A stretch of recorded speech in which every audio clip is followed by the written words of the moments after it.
Huh? Growing lunch this morning. Yeah. Good morning, everyone. Welcome to our big cards. I'll start out with our mission statement.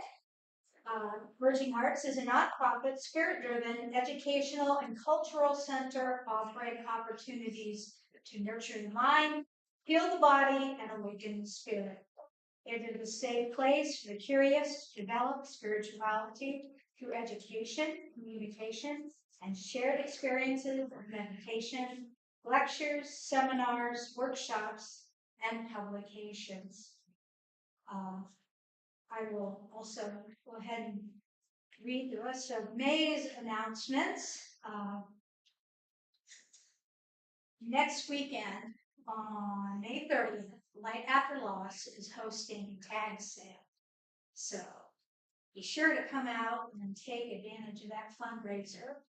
I believe the money that they are hoping to make is for a new concession stand, if I'm not mistaken. Yes, that was what I was saying. And a lot of lovely items for sale. On May 31st, we have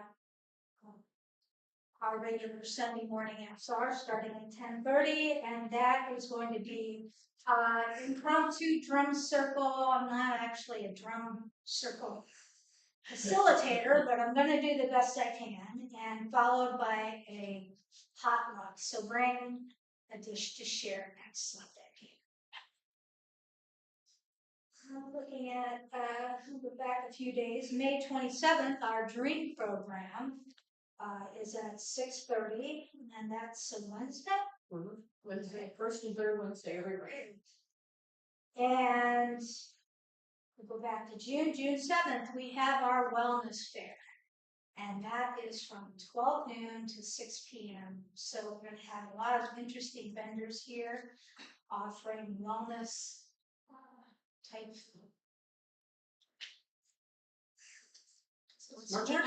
Thank you. You're welcome. You Mary Jo. Kathy, do you have a meditation for today? Yeah, I can do this. This is a old time. Let me. Oh, okay. Sorry, I'm a little scattered this morning, but we have a new face in the room, a new attendee, and so we're going to go around the room and introduce ourselves. I'm Lisa. I'm Mary Jo, or MJ. I'm Morgan. Chad. Sandra. Cassie. David. Nancy. Lisa. Chris. Hi, I'm April. Kathy. Oh, John. Stacy. And Angela.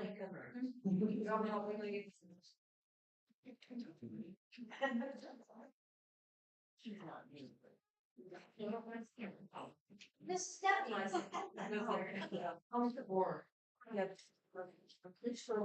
So today we have an amazing speaker, Kathy Jevitt, my friend and family member, and she will be presenting. Right here. Thank you. Praying in, I knew it was the Church of the Love. Praying in the Church of. So we're very happy to have you here. Thank you. Okay. For our meditation, I have a old timey Southern hymn. So let me pull it up here.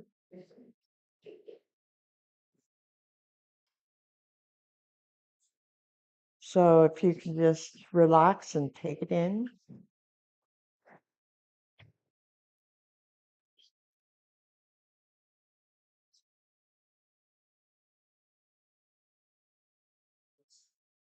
Went down in the river to pray, studying about that good old way. And who shall wear the starry crown? Good Lord, show me the way. Oh, sisters, let's go down, come on down. Oh, sisters, let's go down in the river to pray. As I went down in the river to pray, studying about that good old way, where the robe and crown would flow, show me.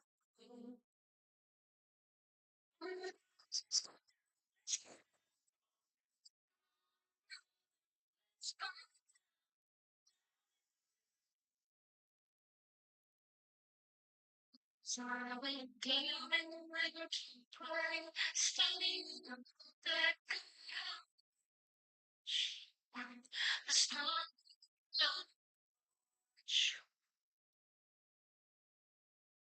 Okay, I am speaking today about praying in Church of the Wild. Wait, let me get my clicker here. Now, there are two elements here: praying, which we think we know, and then Church of the Wild.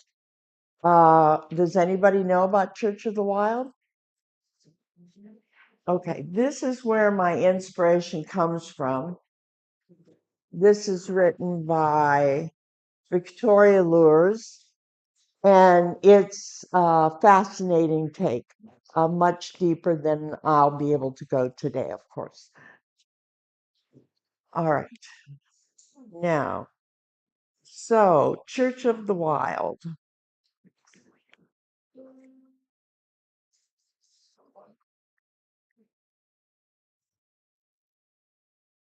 Okay, the teacher in Church of the Wild. Uh, Going in nature has a lot of physical effects on us. It lowers our blood pressure, our heart rate goes down, um, you can focus more clearly. Uh, and this is kind of new learning.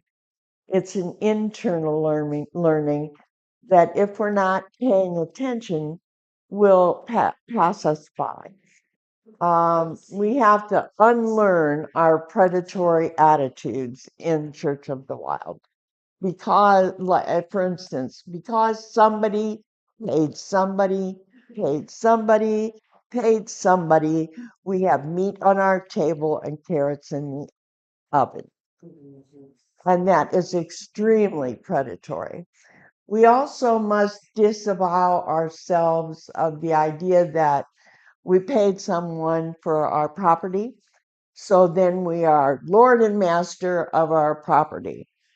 And when in actuality, what actually do we own? And let's see, our insistence that we should not be vulnerable. We should be, ask yourself if you are really upset by the weather. And this is a good month to highlight that. It's 41, it's 41 day and 70 the next day. How is that? Have we ever lived that? No. Also, let's see, the water. There are all the particulates in the water, and every time we take a sip, we're taking in those particulates. So we become like the Indians have a name called Wendigo. A Wendigo is a creature that only cares for themselves and no one else.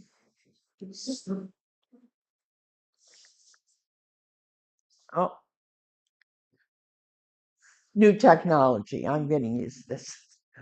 Okay, in Church of the Wild, we don't actually have prescribed prayer like we're used to having.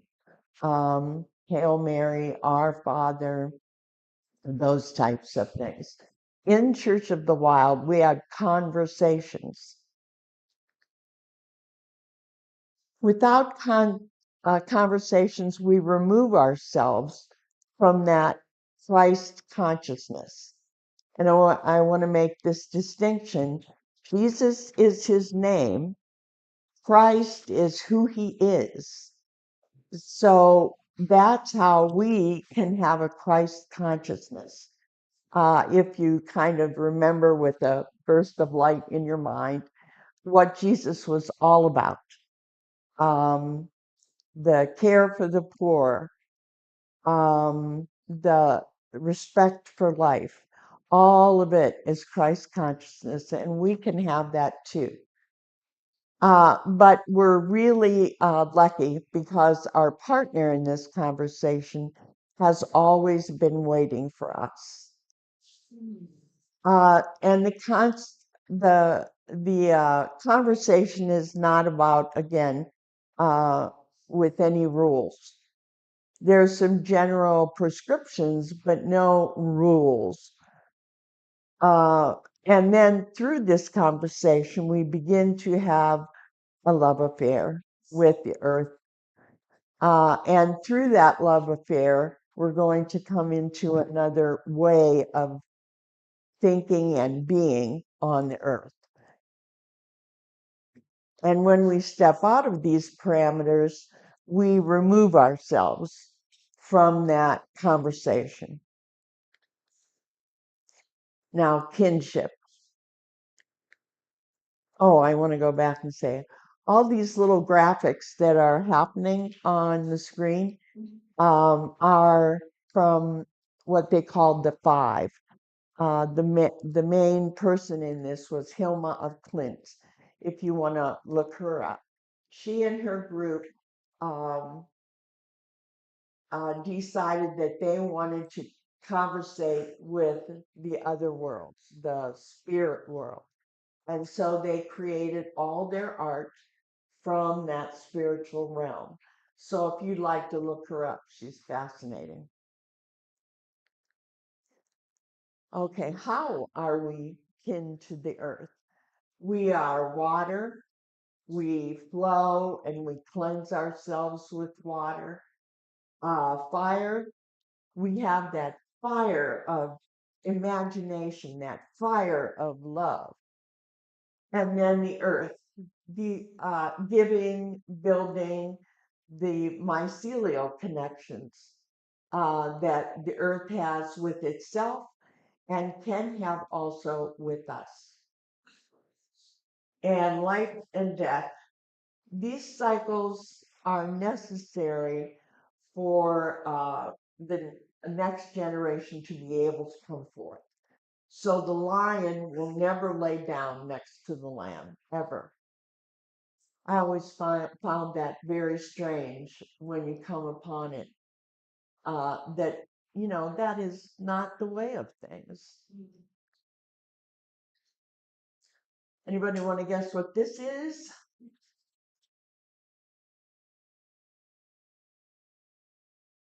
I'll let you think about it for a minute.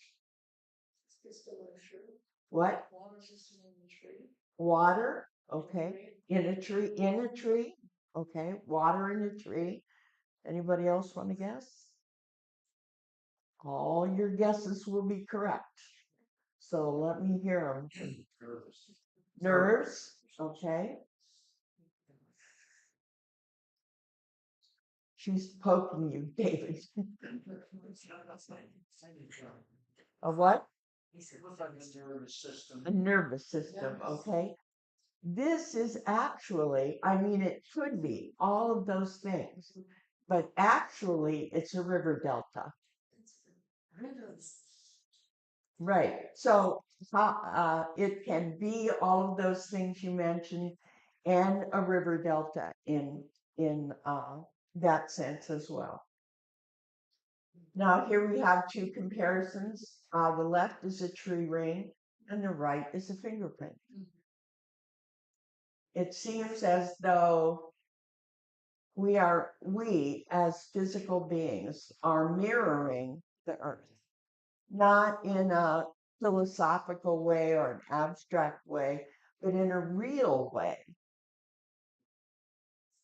And here are some comparisons between a DNA strand, which is in the middle, and the musical scales, which are on the left, and the energy centers, which are on the right. Also, when you see a snake moving through water, it produces something to the effect of the musical scale.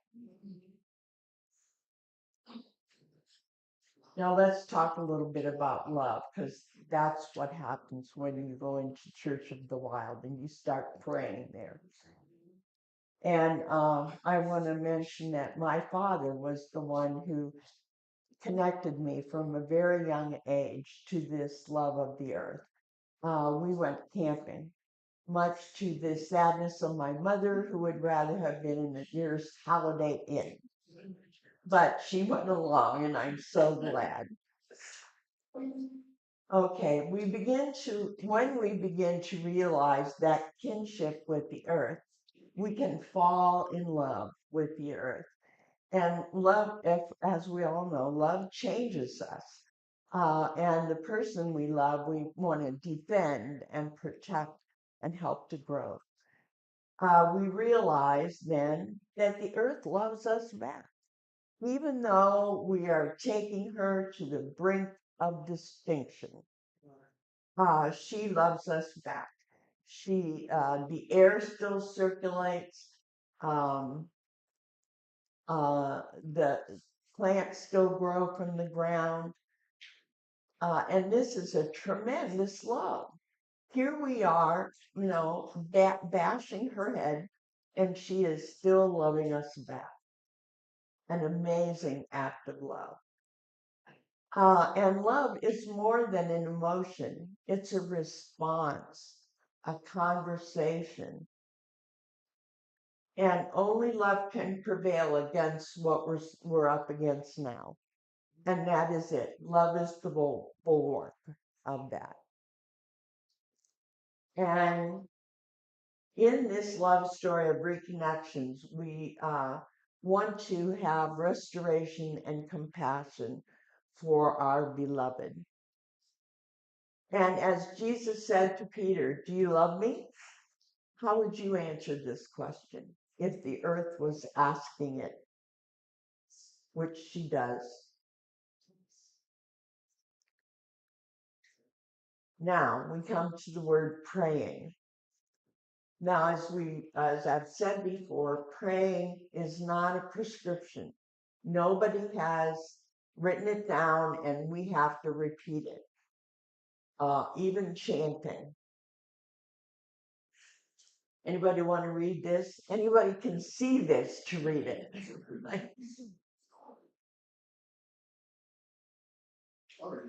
Okay, good. It doesn't have to be the blue iris. It could be weeds in a vacant lot or a few small stones.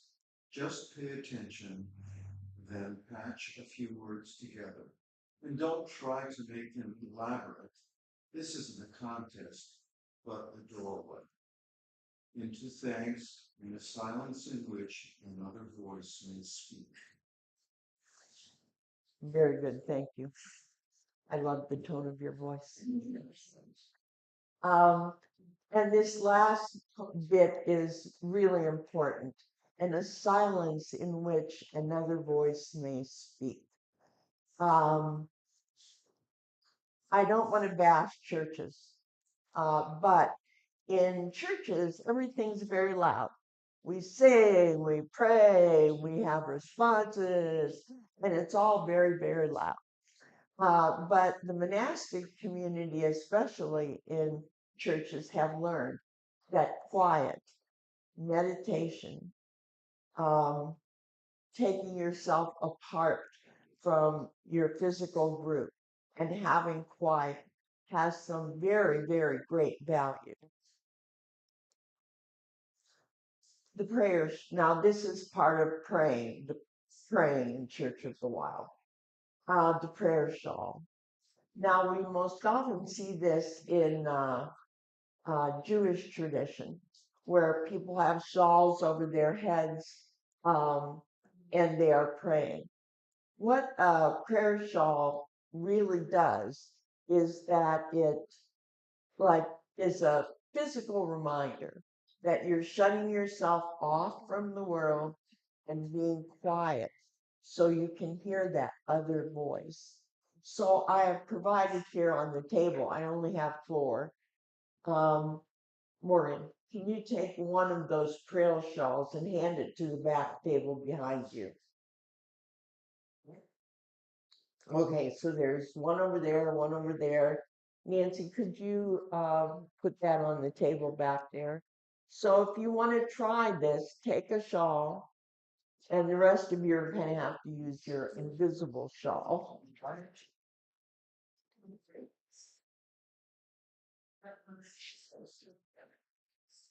You're going to have to make some more prayer shawls.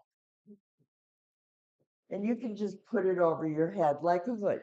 If you have a hoodie on, put your hoodie on.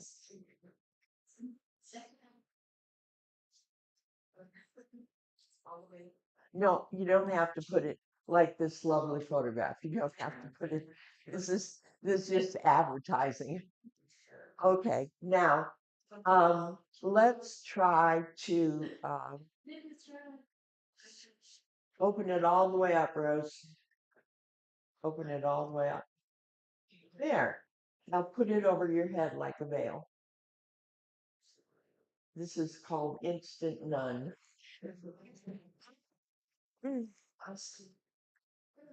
Okay. Now we're going to take a few minutes, and you'll realize how long a minute is, to just be quiet, which is terribly difficult. But try to be quiet. Okay, we'll begin.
Okay.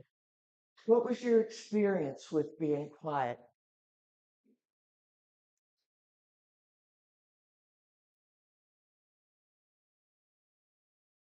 For how many seconds do you think you were quiet? What? I don't know how long it was. And what I wanted to say was, even though my mouth wasn't moving, my brain was never quiet. Yeah. I don't know how to shut my shit off. Yes, that is a problem with a lot of people. To like when you go to bed, sometimes you can't turn your brain off, therefore you don't sleep. So, and some people can do the quiet better than others, but we should all practice being quiet and trying to practice being quiet. Krishnamurti decided one day to have a little experiment, and he was in the city, and he decided to walk down the side of a building and turn the corner and see how quiet he could be. And all of a sudden, he was turning the corner, and he was, his brain was blah, blah, blah, blah. So even people with great reputations for being uh, very developed spiritual beings have trouble being quiet. It's a thing that has to be practiced over long periods of time.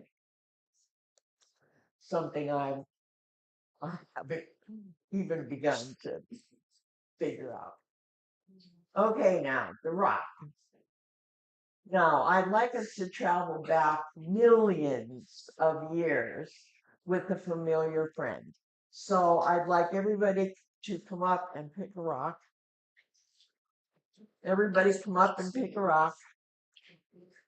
You're right over here.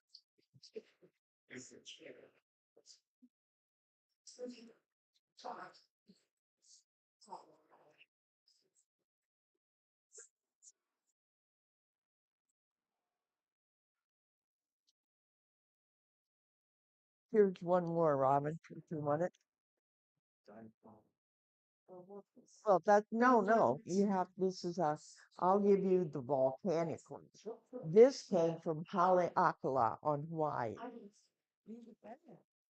And this is from Madagascar. Sure. And this one, I want to tell you the story of this rock. In China, they have rocks that sing. So if you whack one rock against the other, you've heard of these, right? You can hear the ringing.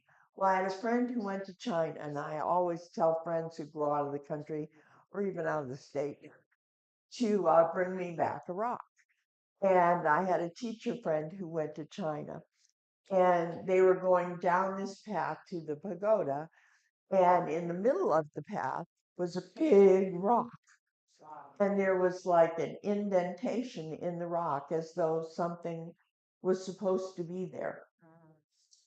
And so she looked around for a rock because this was an unusual encounter, and she couldn't find one. But she walked around the rock, and on the other side, she found this, which she whacked against the other rock, and it sang. Yeah. So, who wants a China rock? You want the China rock, Rose?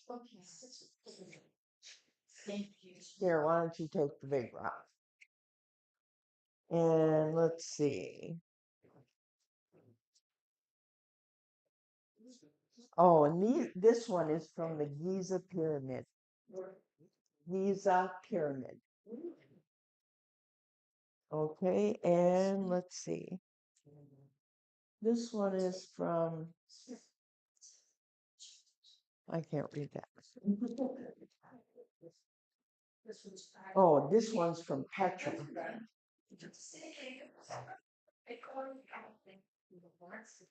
Oh, yes, absolutely.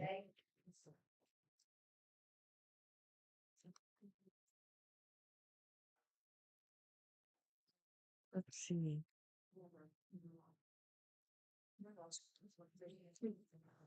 Some of them I can't read. Oh, this one. This is wonderful. This one looks like a jewel, and this come from Laos.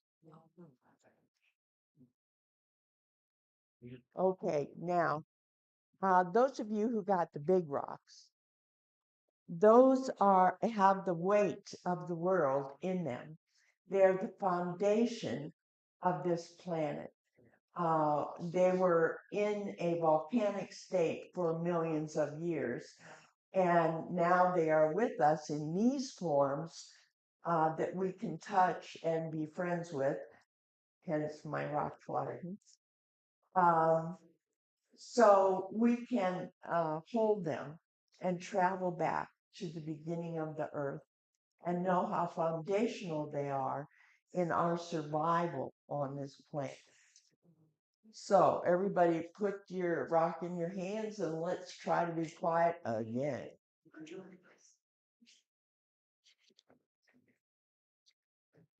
Did you get her up?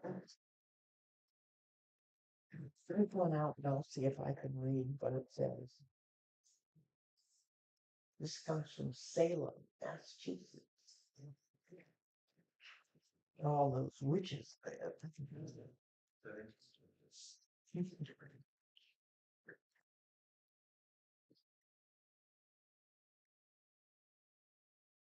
See if you can get some message from the rock. Now, it may not be a word message, but it may be a feeling message.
Okay.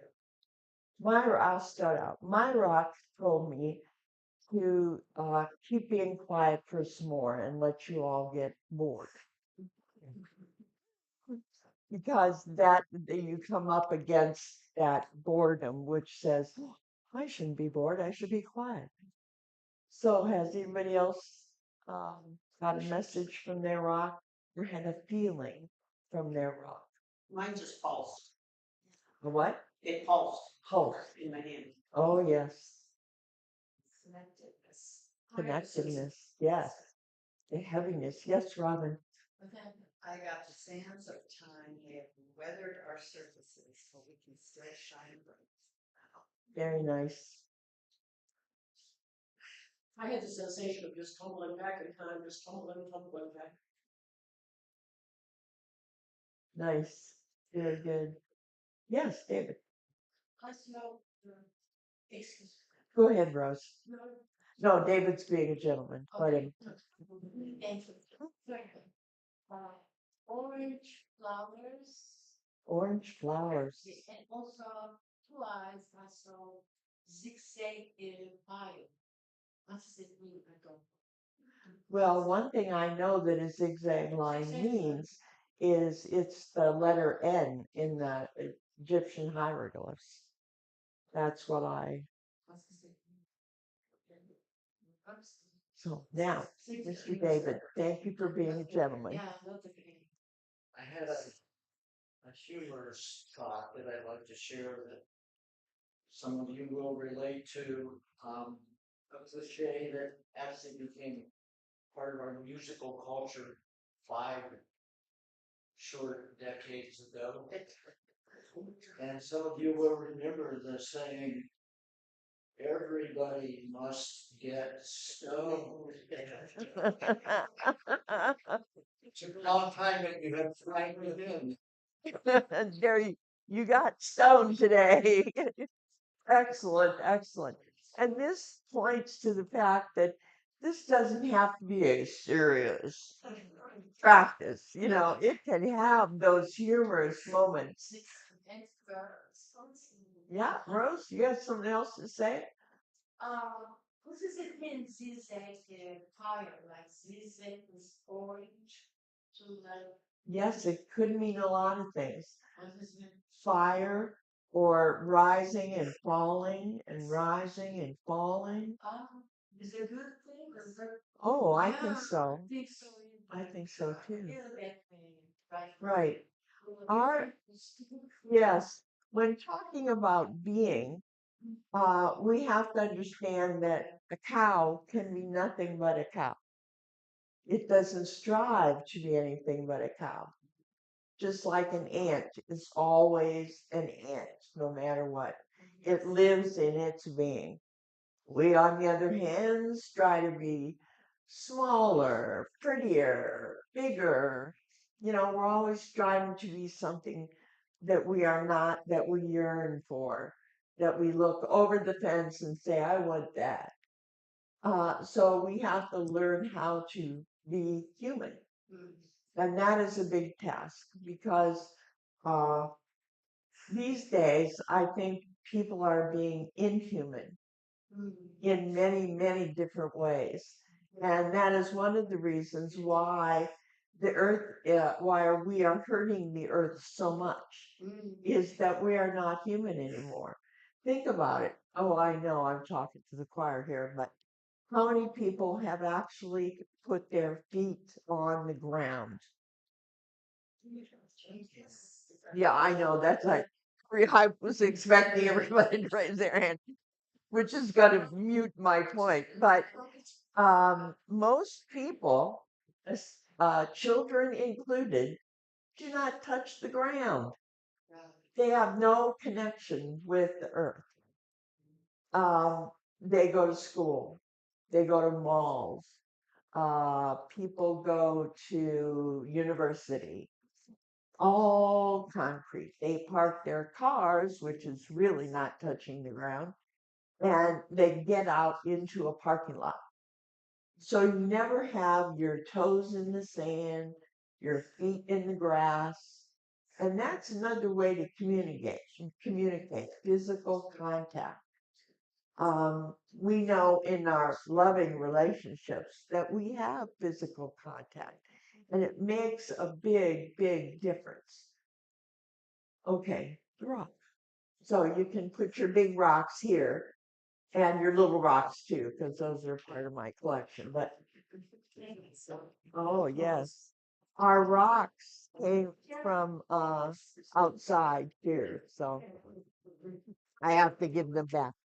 Yes, I know. I would give it to you, but No, I don't. you're- Yeah. Right, raise them into the It's just like.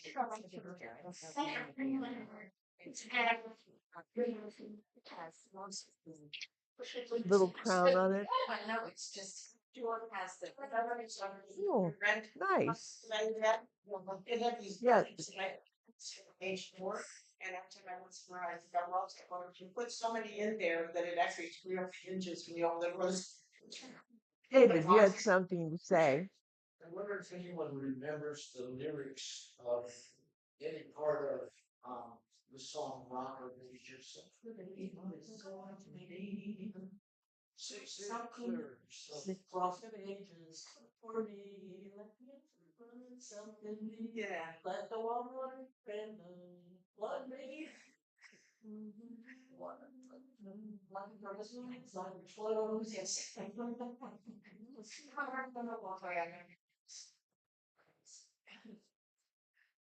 You used to sing that song on us? Oh, yes. Yeah. Could you sing us that one? I bet you could. Yeah, I can Google.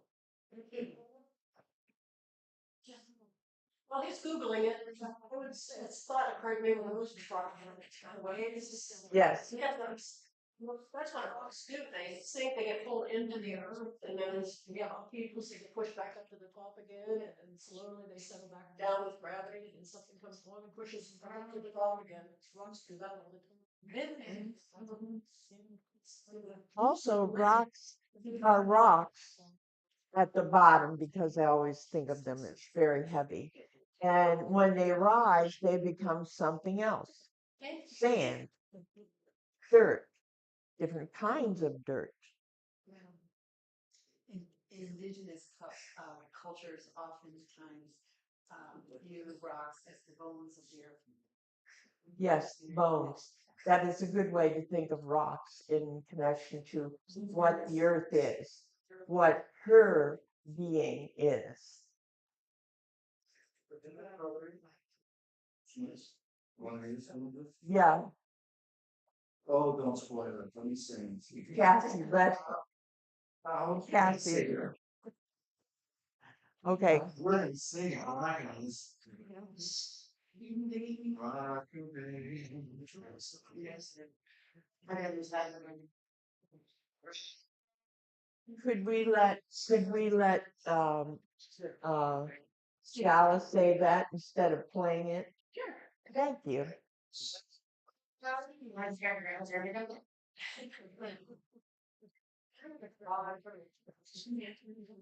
I usually, when that happens to me in the middle of a big meeting and you were supposed to have turned off your phone, but I forgot, I sit on it. And then the sound goes away. Okay, go. Let us have it nice and loud. Go ahead. I'm going to start with the first two because it was curious the first. Not the labor of my hands can fulfill thy law's demands. Could my dear no respite know? Could my tears forever flow? All for sin could not atone. Thou must save thy love alone.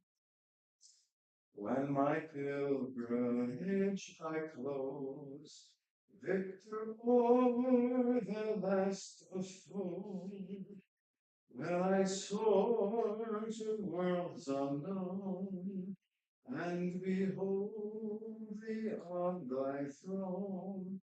Rock of ages, cleft for me, let me hide myself in thee. Good. Thank you, David, for helping us listen to that. Okay, next praying part. If you look around, there are lots of ways to learn lessons from our teacher, the earth. I am particularly endeared with a image of the earth as a teacher to me. So I'm always looking around for what is the lesson? What is the lesson? And there are lessons everywhere. But I particularly like this lesson. Now, what is this lesson? Okay, let's have John, my friend Johnny, come up here. Oh, where? Thanks. Wait a minute. I have to get my friend the wood to help me. Now, what do you think is going to happen if John steps on the rock or on the pine cone really hard? It'll break. Okay, let's try.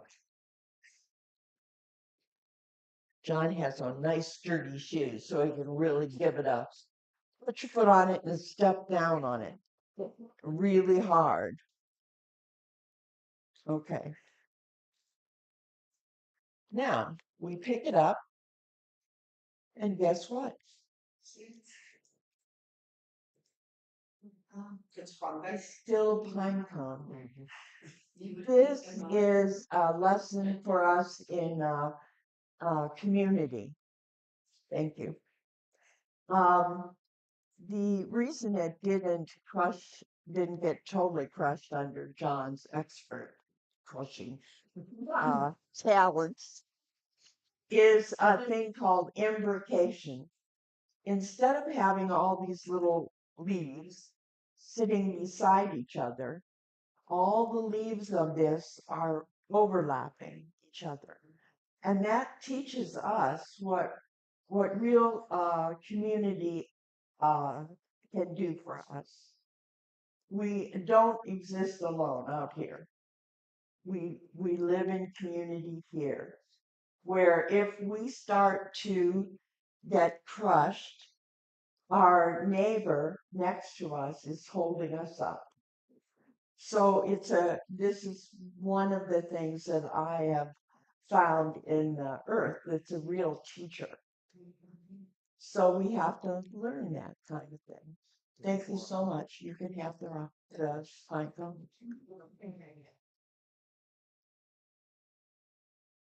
Okay. Yeah, Lisa was excuse me. Lisa was going to give up one of her sacred pine cones for our demonstration today, but I have found another one. Flagstaff, Arizona. Yeah. From town. And say 1983. And anywhere I go, I'll pick up a pine cone, a rock. I'm having trouble with the inventory at this point. But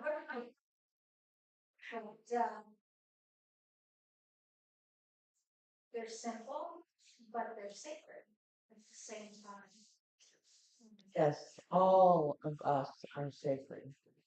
And we tend to forget that in our relationships, uh, especially with the earth, um, in the way we treat our bodies. David can give us a 52-hour long recitation about vegetarianism, which we all should be considering. But this poem by Mary Oliver, Mary, if you want to have some really good experiences about thinking about the earth, go to Mary Oliver. She is wonderful. This one's kind of hard to read. Would anybody be willing to go up near it and see if they could read it? I know I have some readers. Said I can read it. Okay, great. Would you read it for us? Sleeping in the Forest by Mary Oliver. I thought the earth remembered me. She took me back so tenderly, arranging her dark skirts, her pockets full of lichen and seed. I slept as never before. A stone on the riverbed, nothing between me and the white fire of stars. but my thoughts, and they floated light as moths among the branches of the perfect trees.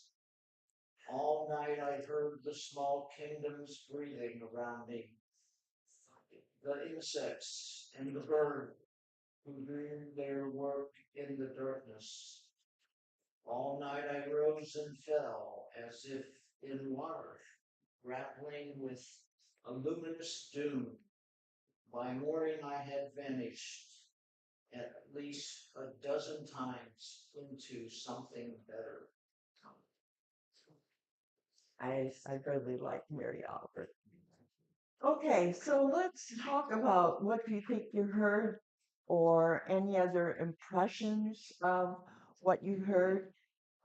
This is not too far off from what we already believe, but it's just enough off to be very different. So, anybody have any questions they want to pose to all of us or comments they want to make on what they heard from the poem or from the whole thing about Church of the Wild or about praying?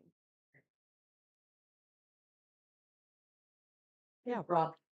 I think this has been really important to us, this concept as we travel, and we haven't had a building in which to, and we've gone to mounds and various sacred places and everything, and being able to connect to those places has been our church on our journeys. And like many of you, picking up a shell or pine cone or a stone, we have a very large collection too. But it is, to me, yes, it nourishes your soul in such a way when you can connect with the flora and fauna of that space. Whether it's the southern beaches or the tall redwoods or all, there's gifts, as you said, medicine in everything around us. And it has been a great value to us in our travels. Wonderful. And it hasn't been too long in our recorded civilizations, because I don't want to say indigenous people did this, but that we honored the earth in such ways. We didn't think about it until the 60s when hippies started to make us think a little differently about the earth and many other things, of course. But and should we be back to that?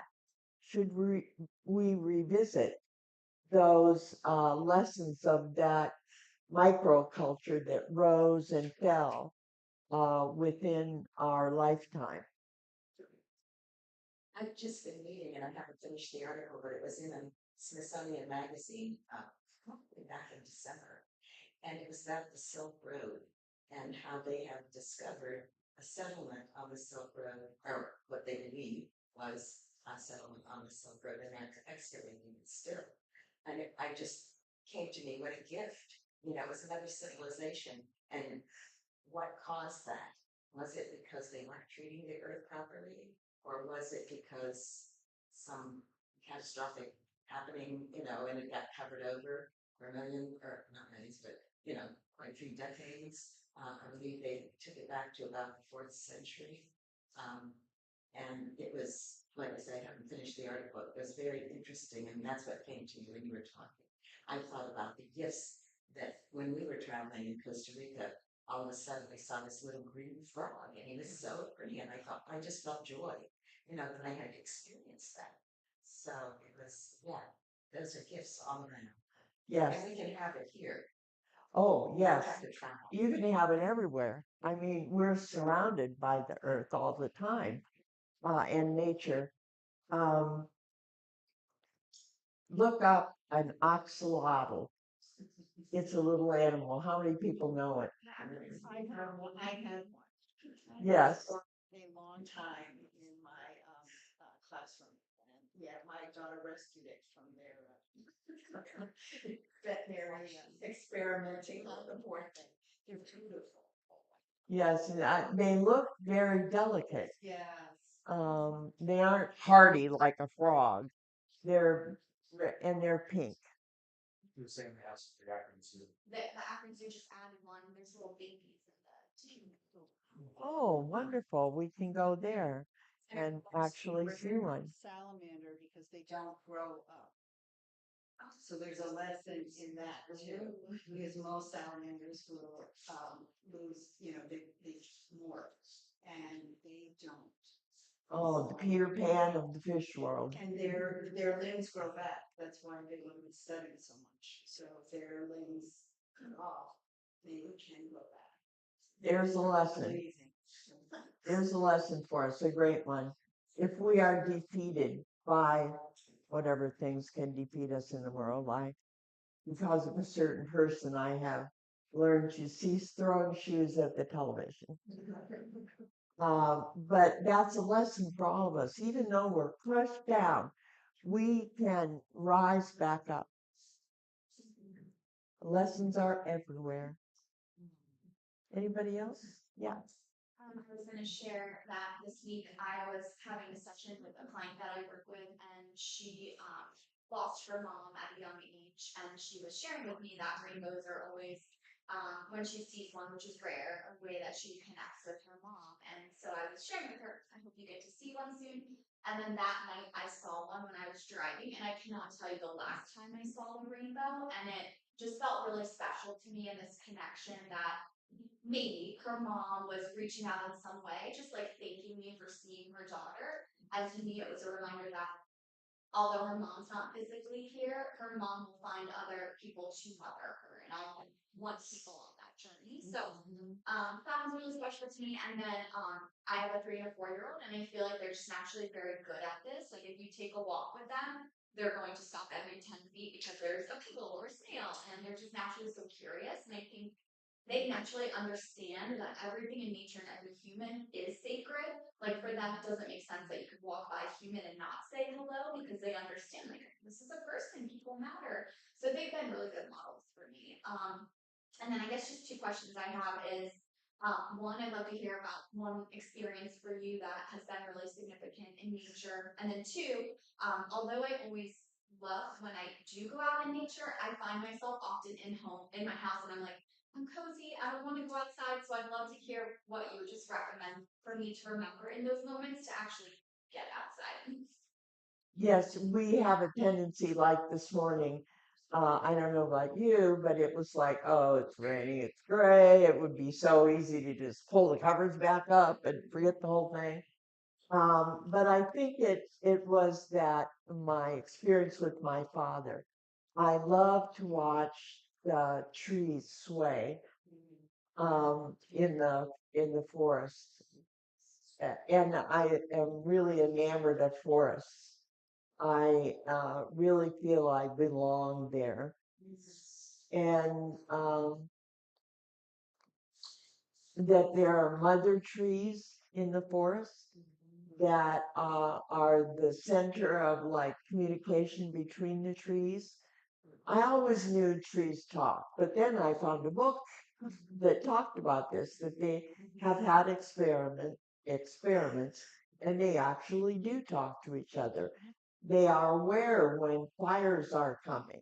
They are aware when drought is coming, and they help each other and they feed each other. Oh, can you hand me that, Ross? This one? Yep. See those holes in that rock? There's where the little mycelial tendrils go into and collect minerals that they aren't getting from somewhere else. And also when mycelials, have you ever seen mycelials? Some people who work in their gardens, when you pull it up and there are lots of white little things in there, those are mycelial tendrils. And they always go to water. So if it's having a drought, they could possibly reach out near a drain where water is, even though the drain is covered with clay or PVC. They know it's there. And that mycelial network, I think in the, I don't know if you guys watch Star Trek, but they had a segment where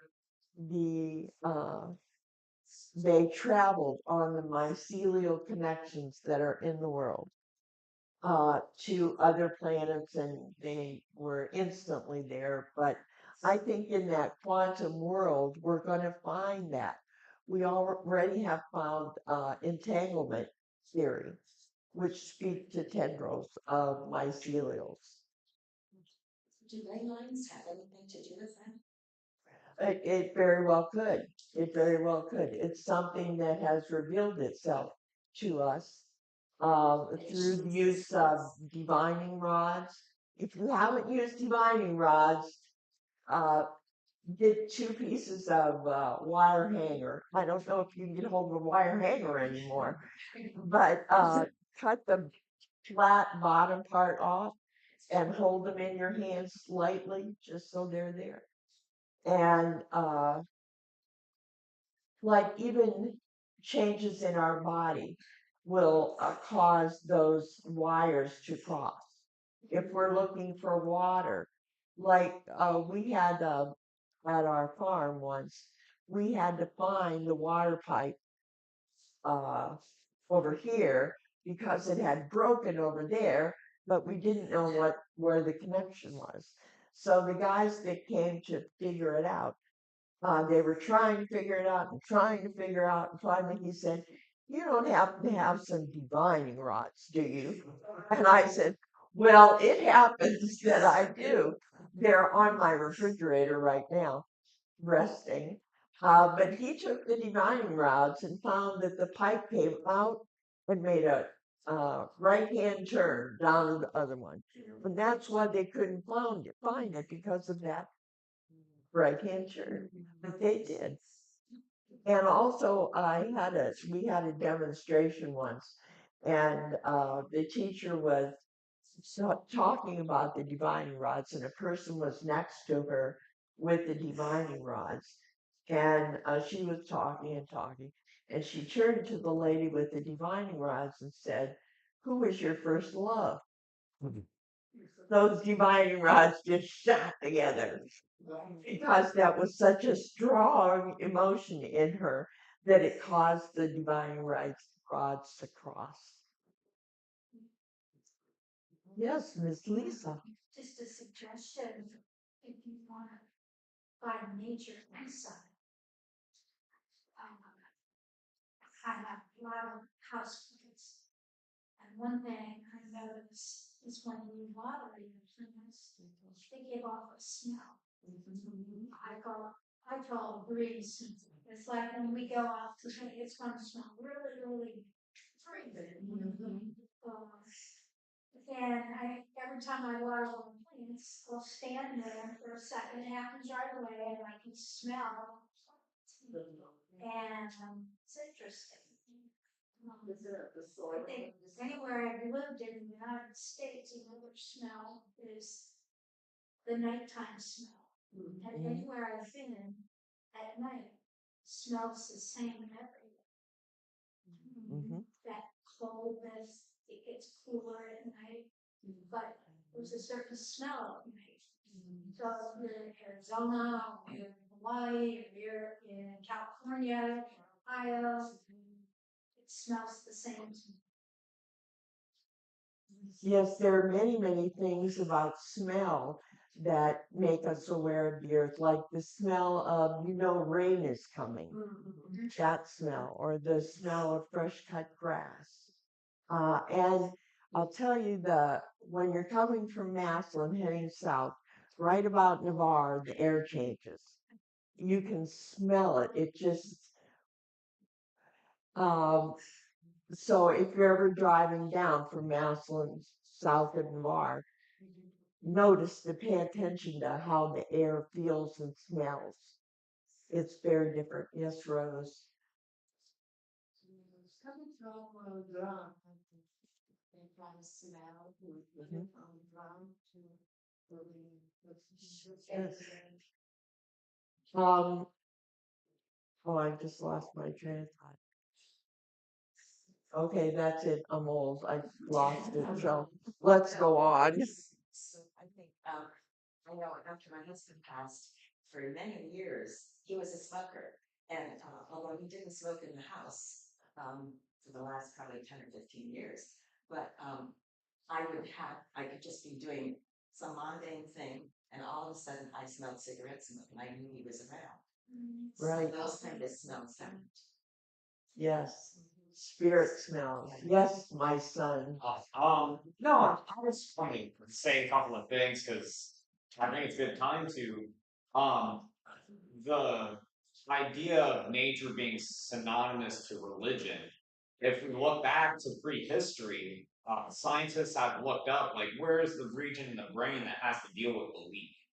Because whenever our brains were formulated, we would go to bed every night in absolute terror because we had no idea if the sun was going to come back the next day. We only knew that it was leaving. And so we were in this perpetual terror until the morning came. And so then the brain developed a region of the brain that could deal with believing that the sun was going to come back. And then you look at some of the oldest world religions are earth religions, and it's for these ideas. And then that was the foundation for a lot of traditional religions, and so they are connected and tethered in that way, is that one is predecessed by the other, which then has it inside of it. But then the thing that makes it different is that there's no hard way to go about it. And that in secular religions, it's, oh, you say these words, you do these things, you go there on Sundays, but with nature, it is literally whatever goes. Because that's the lesson that nature teaches us, is that you have to be able to go with the flow. And also, too, to chase the hard things, even though that they're not easy to achieve, but they're that much sweeter on the other end. And I think about that, like what you had said about getting out into nature, is that we get comfortable. But that's the lesson, is that it's like, not always do good things happen when we want them to. You know what I mean? Yeah. And then another point that I wanted to make too about being in it. I've been studying Ernest Becker. He was a anthropologist and a philosopher. And I've been driving this idea that he has from being totally inside of your body. You're totally conscious, aware, your conscious is here. But then on the other end of the spectrum, where you are completely disconnected from your bodily self, you're swimming through the cosmos. You got the cosmology, mind, just having large or being able to see the world from our view. Then to be physically alone, not around anybody, and then to be physically around them. We see that with people today on their phones, is that they can be sitting in a room and be totally disconnected from everybody. Or you could be totally alone and feel like you are tethered to everything in the world. And so it's to think about this triangle and where do you want to be on, and that if you are alone, that you can have that connection because the earth is always there, and to have that. They have also done studies where they have a person sitting in a dark room and they shine the light on the wall and they said, we want you to look at that light. And they measured the brain, they'd seen what lit up. Then they put him in the dark room and said, all right, imagine the light on the wall. The same part in the brain lit up. And so your thoughts have a physiological effect on your body just by imagination alone. And so thinking about the connection, thinking about the mycelial network, thinking about everything that's around physically changes. And so in the lack of those thoughts, what can manifest if you were to think about it? So those are just a few topics that I just wanted to reach on that I think are good points with talking about, this idea of church and nature. Yeah, David. My name was just given the outline of one of your future talks. From your lips to her ears. David, we've been trying to talk him into it. Yes. There's a Japanese practice called forest bathing. Yes. And their idea goes beyond just, okay, this morning I get up and I'm going to go hike this certain trail. And it's 2 miles and I go to the end and I come back. And that's not how you do forest bathing. You go out into the woods and you get in touch with your senses and the senses in the forest. You notice the trees, you notice the leaves themselves, the flowers, the streams, the rocks, the pebbles. You don't have to small amount of time, large amount of time, whatever suits you best. But it really there's a Japanese doctor, and I don't know if I'm pronouncing his name right, Dr. King, spelled King, King Lee, Li, and he wrote a book about it. I have the book. It's a really, really good book. But yeah, yeah. I think it's a book you would really like, Tag and Alexa too. It's a really good book. Yeah, and so the question arises in your mind, how did it change? I mean, where did it change? Who changed it? And I particularly believe, and this comes from the book, The Great Cosmic Mother. I used to remember the names of the authors, but that has gone the way of the buffalo. That it was a nature based culture with women being the givers of knowledge and the kind of leaders of the culture. Then the patriarchal culture that lived above them in the world came down into this uh, earth female culture and just whacked it on the head. I always say when women let men know where babies came from, that was their doom right there. Anyway, we started a patriarchal culture which has its focus totally different than this nature. So I believe that. And the book's about this thick, but it's really, really interesting because the authors, one was a scholar, and the other one was somebody from the street who was just, interested in the subject. And the two of them colliding in this book is very interesting. The language, the um, different ideas that came from the two of them, comparing and contrasting, were excellent. The book's name. The Great Cosmic Mother. I have marked that book up. It's dog-eared. I love it. Yes. And books. There's another thing. Books. If you open, books are made from trees. If you open a book and you stick your nose in it, you smell this wonderful smell. I don't know if you'll think it's wonderful, but I do. I do. Right. Right. But books disintegrate. Books are full of acid. That's the nature of what goes into that process of making paper. So they're a crumbling artifact of our culture. That's another fascinating story about reading and writing and what they wrote on, and that's really, really interesting as well. Lisa, what time do we have? Because I always 6. okay. Because my mother, when I gave talks when I was a kid, I would have my mother come along and sit next to me, and when I have talked too much, and the audience was kind of eyes glazed over, she would hit me in the foot. She would kick me. And that's my way of knowing I should now shut up.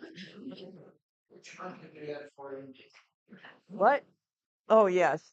Can you be my mother today? Can I just say one thing? The water now, when you were speaking to being inside, the water is confused with everything. And just washing your hands, just blessing the water, when you think of being like one drop in an ocean, blessing, loving the water that goes down the drain into the whole water cycle. And I've read somewhere recently where Saint Germain has taken the violet flame of infinite perfection and with his counterpart, the feminine counterpart of the holder of the flame, has put it in the water. So the water that flows through the entire cycle, through the entire earth, is helping us get back to just what you're talking about. Getting back to nature, connecting the way that we used to, and the way that hopefully in the future we will be doing again. Like the rainbow prophecies. I don't know if you're aware of that, but there's a big prophecy that says, the rainbow warriors will rise from every nation, come together, and we listen to our elders that can bring us back into connection with Mother Earth. So, water is one way when you're inside. You can easily connect in a moment. And rain's perfect pH. And I have my wheelbarrow sitting out right now. I have a bucket that I have a little drip from my downspout with the buckets there and it captures the rain, but I have my wheelbarrow out today to capture rain for the gardens. And I cringe when I see someone using a hose from the city water. But just a comment about how wonderful rain really is. Yes, the stones. When I pulled them from. I'm sure it's the tell in the clouds. To me, it seems to be like it's filters and not woods. So, if you test it, it's pretty close to perfect pH. About the box. They're called the natural rocks, the river versus the polished rocks. I feel both bridges with the natural ones and the polished. So I'm thinking the polished rocks are natural. And they were tumbled. Yeah, but nature tumbles rocks too. I'm sorry. I say nature tumbles rocks. The rocks in the ocean and in the river gets tumbled. Yeah, I have a rock in my collection that's perfectly round. And the reason it's perfectly round is because it rolled around on a flat roof for like 30 years. And the one thought in support of polished rocks is that some of them are just gorgeous. Who's got the rock from Madagascar? Oh, there it is. That's polished. And we never would have been able to see that if it wasn't polished. It's different energy. What? No, like a crystal, a geode, you would never know that beauty was in it unless it was cracked open. You use sands to polish rocks, so you're using natural medium to polish another medium, and you can say it releases its inner beauty. Well, and something I like to say so far is like how you said that you feel a connection to one over another is also personal vibration. Yeah. We all resonate at a different frequency, and I would venture to say that we do not differ in any way to that in this way. And so I totally understand that 100% makes sense of like, I vibe more with this one than the other because it kind of is more synced to you. Kind of like hearing a old lullaby from your mother, kind of like that same kind of like ease, just because it's resonating at your frequency. And you feel that with people too. Another lesson from the earth. You're this great teacher and so interesting a teacher. She is never boring. I was going to say repetitive, but that's in it there too. Human beings needed to be, like told again and again and again, and maybe they still don't get it. But I don't know that there would ever be two rocks exactly the same. Oh, no. Just like us. Yeah, just like us. Snowflakes. There's no identical snowflakes, no identical rocks. Yeah. I wanted to say something real quick on the thing of water is that they've done a lot of studies to look at water and how it responds to extracurricular intervention rather than explicit. And so tears that are produced under different emotional conditions will have different molecular makeup. And they also did plenty of tests where they had two plants at a school and they had them in kind of like little cubicles. And they told the students to talk trash to the one, but then be motivating to the other. And the one withered and died while the other one stayed alive. And they were given the same amount of water, they were given the same amount of everything. And so yeah, just so far as this conversation with water and our intention with it, that has a huge effect as if you were to put chemicals in it or take chemicals. Your intention with the water is just that. Yeah, sorry.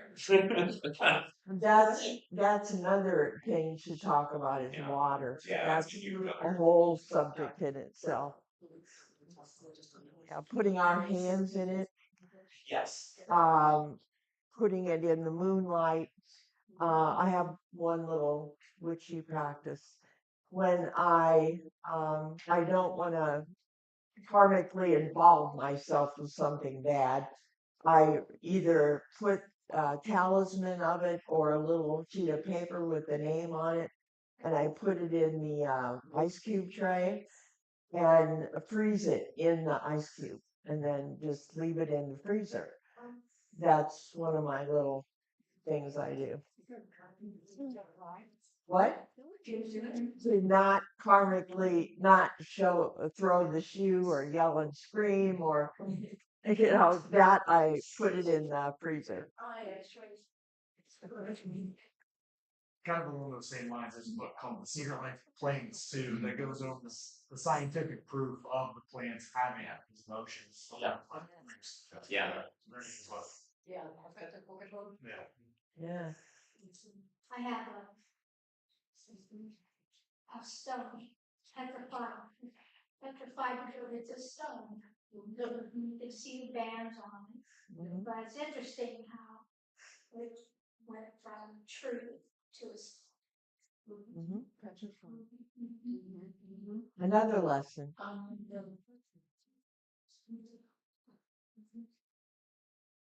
Okay, I think we've wrapped it up. Yeah. Do we want to come and make a circle over here? Thank you, Kathy. Oh, you're welcome. Thank you, thank you. I enjoyed this one.